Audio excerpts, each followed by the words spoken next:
Bonjour à tous, j'espère que vous allez bien par la grâce de Dieu.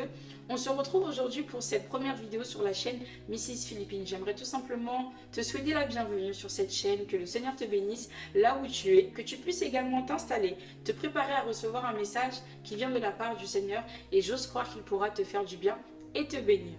J'aimerais tout simplement parler d'une thématique qui peut être intéressante pour toi et pour moi, mais pour chacun d'entre nous, par rapport à ce que nous sommes en train de vivre actuellement dans le monde, avec chaque chose qui peut se passer partout, nous pouvons vraiment nous rendre compte que Jésus est en train de revenir, que vraiment le Seigneur est à la porte et il est sur le point de venir prendre son épouse. Et toi, peut-être que tu ne le connais pas, peut-être que tu ne connais pas Christ, mais j'aimerais t'inviter vraiment à recevoir le Seigneur dans ta vie comme Seigneur et Sauveur. Si vraiment tu ne le connais pas, n'hésite pas à me contacter par mail ou même sur les réseaux sociaux pour chercher à le connaître davantage et à le recevoir dans ta vie comme Seigneur et Sauveur afin que tu deviennes son enfant. Tu sais, vraiment, on n'a rien demandé, le Seigneur ne nous avait rien demandé, mais seulement dans son amour inconditionnel, par sa grâce, il a permis que nous puissions avoir ce message, connaître cet évangile qui a été enseigné il y a 2000 ans, mais il a permis que nous puissions avoir cette grâce de pouvoir connaître cette parole. Donc vraiment, si tu ne le connais pas, n'hésite pas à me contacter afin que je puisse te le faire connaître. Au travers de cette vidéo aujourd'hui, j'aimerais tout simplement édifier quelqu'un, partager ce message avec toi et de parler spécifiquement de la foi. Dans nos églises, très souvent, on nous dit marcher selon la foi, marcher selon l'esprit, marcher par l'esprit et autres. Et c'est vrai que c'est très facile à le dire, c'est facile aussi à l'entendre, mais à le faire, parfois, ça peut être très difficile. Parce que pour tout simplement déjà marcher par l'esprit, il faut avoir cette foi, avoir cette assurance que vraiment nous croyons en Dieu.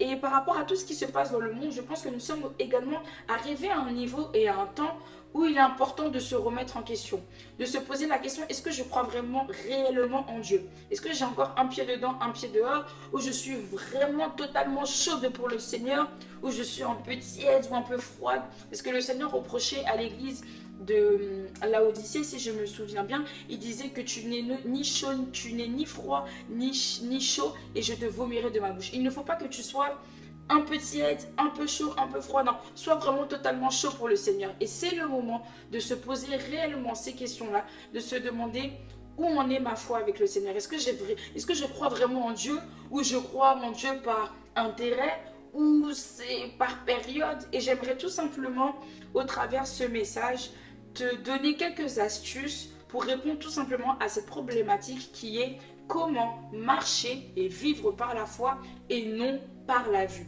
Parce que c'est ce que le Seigneur nous demande de faire, de marcher et de vivre par la foi et de non le faire par la vue.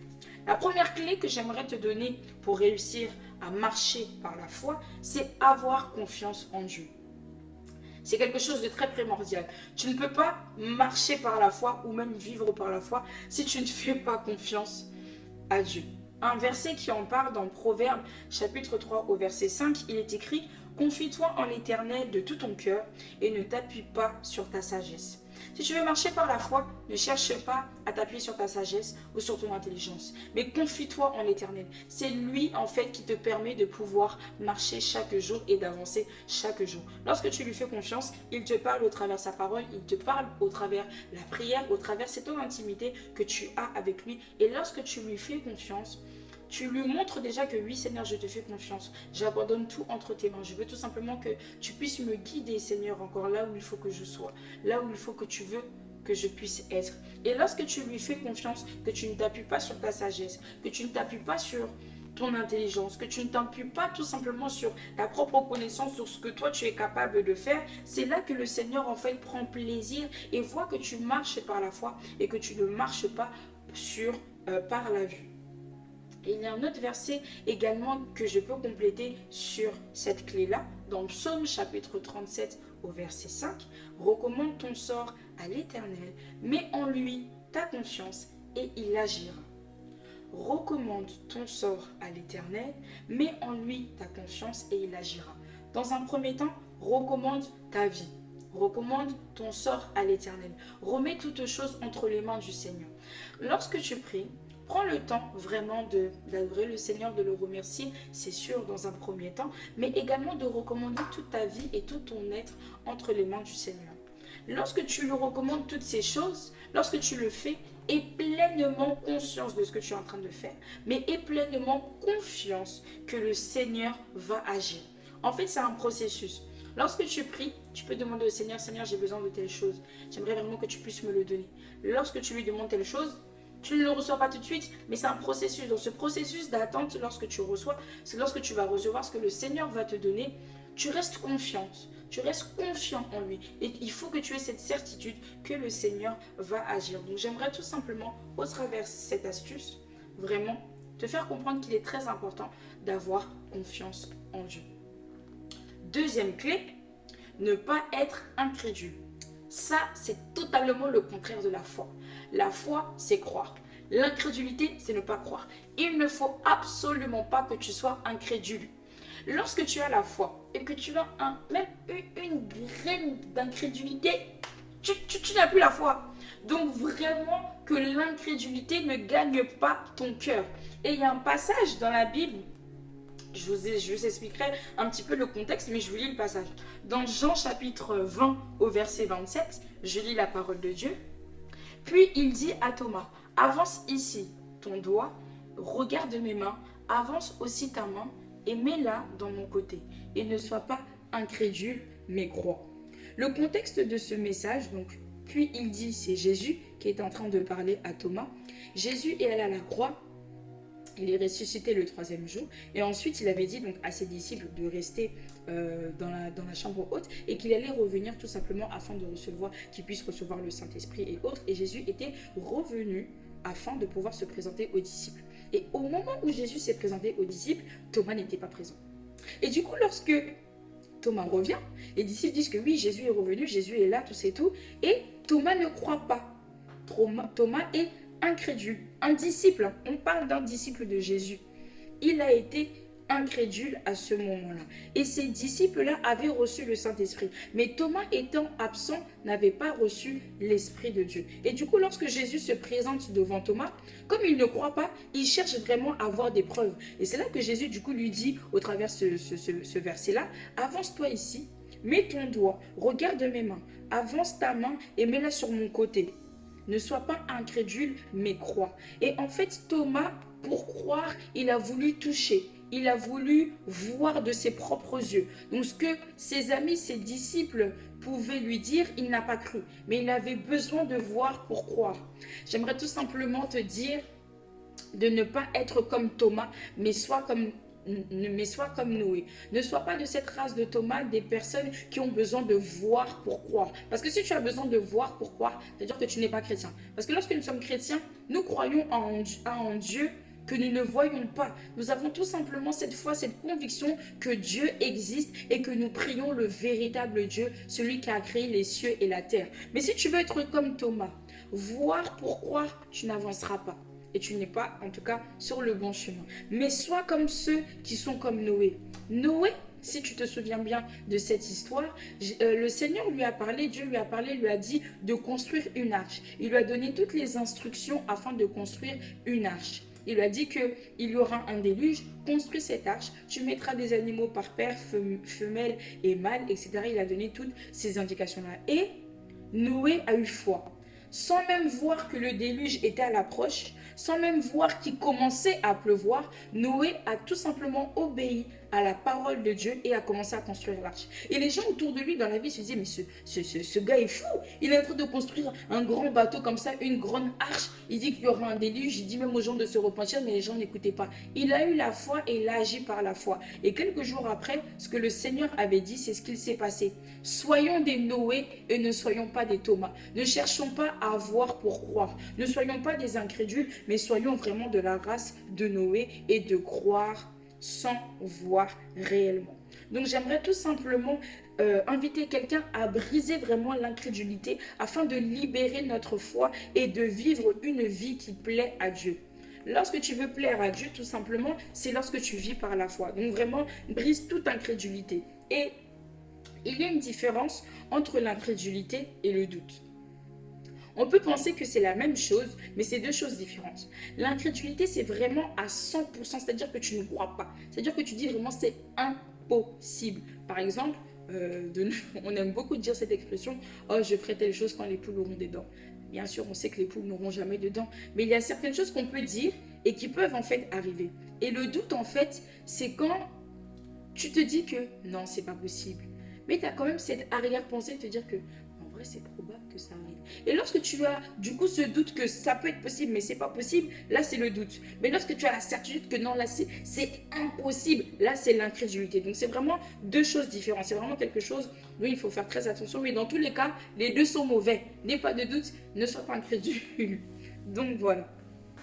La troisième clé que j'aimerais partager avec toi, c'est méditer et écouter la parole de Dieu. C'est très, très, très, très important. Lorsque tu veux marcher par la foi et vivre par la foi, tu as besoin de la parole de Dieu.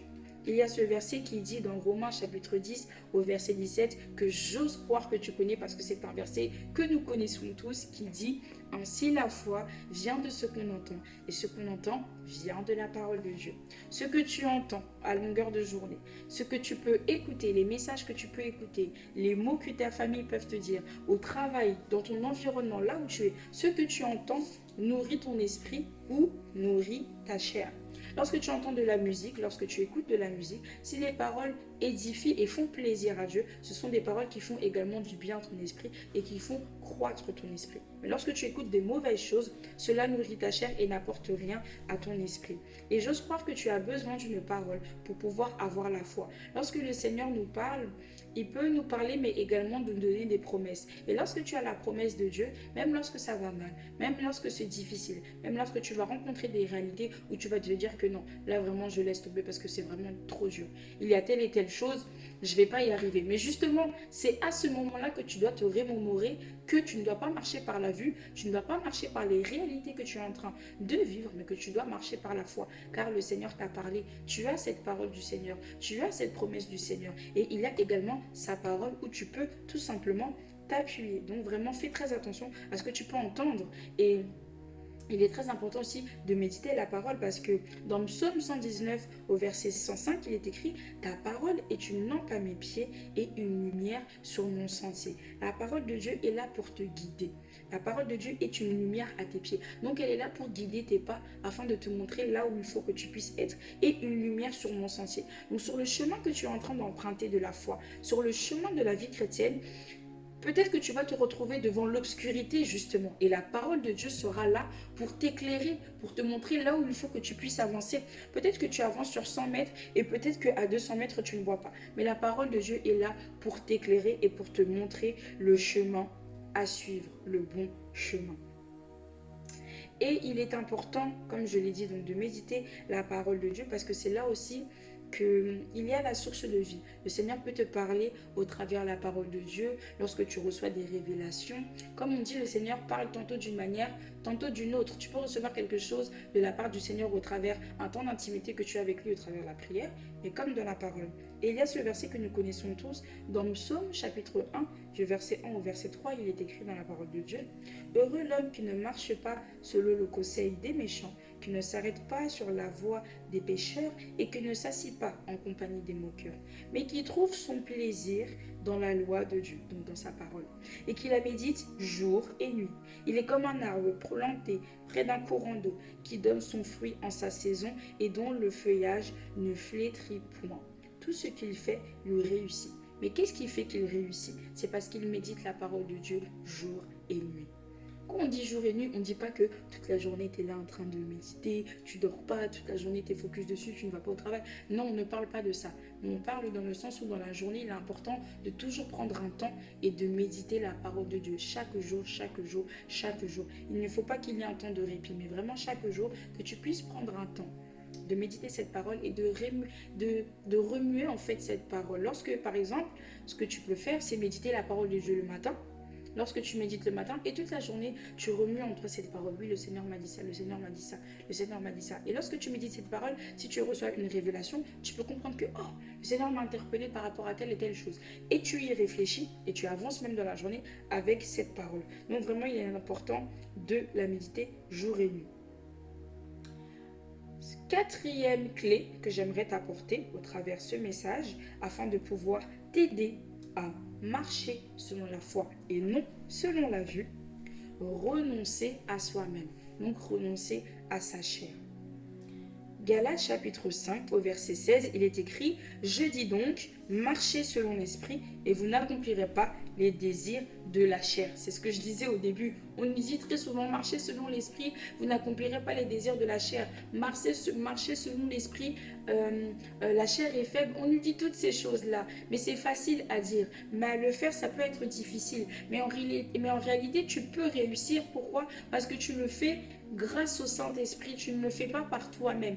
Par toi-même, tu n'y arriveras pas. Mais le Saint-Esprit est là pour t'aider à renoncer à ta chair, à renoncer au désir que ta chair peut faire naître en toi et à marcher selon l'Esprit. La chair et l'Esprit sont contraires. La chair a des désirs et l'Esprit a des désirs. Et étant donné que tu es spirituel, même si en tant qu'homme nous avons l'âme, le corps et l'esprit, mais en réalité tu es esprit qui vit dans un corps. Et maintenant ton corps a des désirs. J'ai envie de manger McDo. Oh, j'ai envie de manger telle chose. Oh, j'ai envie de partir en vacances. Oh, j'ai envie de faire telle chose. Mais ton esprit, lui, a envie de méditer la parole de Dieu. Ton esprit a envie d'être proche du Seigneur. Ton esprit a envie d'être dans la présence de Dieu. Ton esprit a envie d'écouter des louanges, des adorations. Mais ta chair ne veut pas. Et c'est constamment la guerre. Et il est très important pour marcher par la foi et vivre par la foi, de renoncer en fait à sa chair, de renoncer au désir que la chair peut avoir. Ça peut être difficile, mais il est important de comprendre que l'esprit doit prendre le dessus sur la chair. Ce n'est pas la chair qui décide, mais c'est ton esprit qui est au-dedans de toi qui doit prendre le dessus sur ta chair. Et de toi-même, peut-être que tu n'y arriveras pas, mais le Saint-Esprit est là pour t'aider. N'hésite pas vraiment chaque jour, chaque matin lorsque tu te réveilles, de faire cette prière, de demander Saint-Esprit, aide-moi aujourd'hui à accomplir les désirs de l'esprit et non de ma chair. Aide-moi Seigneur à faire face aux désirs de ma chair. Peut-être que je vais avoir envie de faire telle et telle chose, de poser tel acte, mais que tu puisses vraiment m'aider, Saint-Esprit, à passer outre, à passer au-dessus Seigneur encore des désirs de cette chair. Aide-moi vraiment à renoncer à moi-même, que tu puisses me briser afin que je puisse réellement marcher par ton esprit. Au nom de Jésus, Amen. Je prie vraiment que cette prière soit pour toi et je décrète vraiment sur ta vie que dès maintenant, tu commences petit à petit à marcher selon l'esprit et tu n'accomplis plus les désirs de ta chair car tu es enfant de Dieu et que le Saint-Esprit est en toi et qu'il est là pour t'aider. Amen. Et la dernière clé que j'aimerais partager avec toi est le lâcher prise. Lâche totalement prise. Alors ça vraiment c'est quelque chose, comme je dis, parler c'est facile, mais faire, c'est vraiment difficile. Et lâcher prise, je pense que c'est l'une des choses qui est aussi difficile comme justement renoncer à sa chair. Mais lâcher prise, c'est vraiment dur parce que, comme je dis, marcher par la vue, c'est vraiment par rapport aux réalités que tu peux vivre. Lorsqu'on rencontre des difficultés, très facilement, on a tendance à accuser Dieu ou dire que oui, Seigneur, c'est à cause de toi, ou me dire mais Seigneur, pourquoi je suis dans telle ou telle situation ou autre. Parfois, ça peut être des épreuves, on ne sait pas.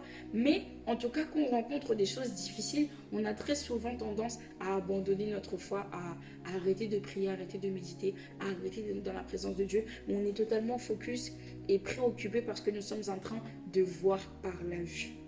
Mais en réalité, nous devons marcher par la foi. Lorsqu'il y a quelque chose qui se présente dans ta vie et que c'est vraiment difficile, que tu te dis que non, je sais que rien n'est impossible à Dieu et que le Seigneur est capable d'agir face à cette situation-là. Lâche prise. La prière, c'est vraiment, si je peux dire, le meilleur remède de toute chose. Peu importe ce qui peut se passer, n'hésite pas de te présenter devant ton Père. C'est un papa responsable. S'il a fait en sorte que tu puisses être son enfant, c'est que il sait en fait, il sait s'occuper de toi. S'il a voulu que tu puisses être son enfant, c'est parce que c'est un père responsable et il sait comment s'occuper de toi. Donc n'hésite pas vraiment d'aller vers lui, de lui dire Seigneur, il y a telle et telle situation, je lâche prise, je laisse tout. Vraiment, je mets tout entre tes mains. Je sais que tu es capable de tout, que rien n'est impossible à toi. Je veux tout simplement tout laisser entre tes mains. Je te fais confiance. Je remets tout entre tes mains et je sais que tu vas seulement faire. Et il y a un passage dans Philippiens, chapitre 4, au verset 6 jusqu'au verset 7, il est écrit « Ne vous inquiétez de rien, mais en toute chose, faites connaître vos besoins à Dieu par des prières et des supplications. avec des actions de grâce. Et que la paix de Dieu, qui surpasse toute intelligence, gardera vos cœurs et vos pensées en Jésus-Christ. Lorsque tu fais connaître tes besoins à Dieu par la prière, comme je l'ai dit, et par des supplications avec des actions de grâce, la paix du Seigneur vient dans ton cœur. La paix du Seigneur vient dans tes pensées et dans ton cœur. Parce que du coup, tu lui fais confiance, tu remets toutes choses entre ses mains. Et comme il est écrit, la paix de Dieu qui surpasse toute intelligence. La paix de Dieu qui surpasse toute intelligence. C'est-à-dire que c'est vraiment au-delà de ce que tu peux imaginer, au-delà de tes pensées, au-delà de ton intelligence. C'est cette paix-là qui vient, qui est déposée tout simplement dans ton cœur, dans tes pensées, et tu restes focalisé en fait sur Jésus. Tu restes focalisé même dans ton cœur sur Jésus. Ton cœur du coup ne vacille plus parce que tu reçois cette paix-là, parce que tu as tout simplement remis ton sort entre les mains du Seigneur. Donc vraiment, je pense que sur ces 5 clés, il y a pas mal de similitudes, il y a pas mal de versets, je pense qu'on peut mettre ensemble, comme par exemple ce dernier verset que je viens de citer. Je pense que ça peut aller avec le psaume qui dit « Recommande ton sort à l'Éternel, mets en lui ta confiance et il agira ». Donc vraiment, en fait, l'idée du fait de marcher par la foi, de vivre par la foi et non par la vue, la globalité, si je peux tout résumer, je dirais en un seul mot, c'est le mot confiance. C'est vraiment la confiance. Si tu ne fais pas confiance, ce n'est pas possible. Et la confiance, c'est comme faire confiance tout simplement à un homme. Tu fais confiance à Dieu. Lorsqu'on fait confiance à un homme ou une femme, eh ben, il nous promet telle ou telle chose ou il nous dit qu'il fera telle chose. Tu ne vois pas encore ces choses, mais tu lui fais confiance. Il te dit qu'il viendra demain à 14 h pour t'emmener au restaurant, par exemple. Tu as foi en ce qu'il dit. Tu lui fais confiance. Tu sais que, ok, demain à 14 h, il viendra me récupérer pour qu'on puisse aller au restaurant. Et dans tout ton être, en fait, tout ton être est programmé, tout ton être est au courant, ton esprit, ton corps, tes pensées, ton cœur, tout ton être sait que demain à 14 h, tu iras au restaurant. Tu as confiance à cette personne-là, tu sais qu'elle viendra te chercher. C'est la même chose avec Dieu. C'est la même chose avec ton Père Céleste. Lorsqu'il te dit quelque chose, lorsqu'il dit quelque chose dans sa parole, il le fait. Dieu n'est pas un homme pour mentir, il ne ment jamais.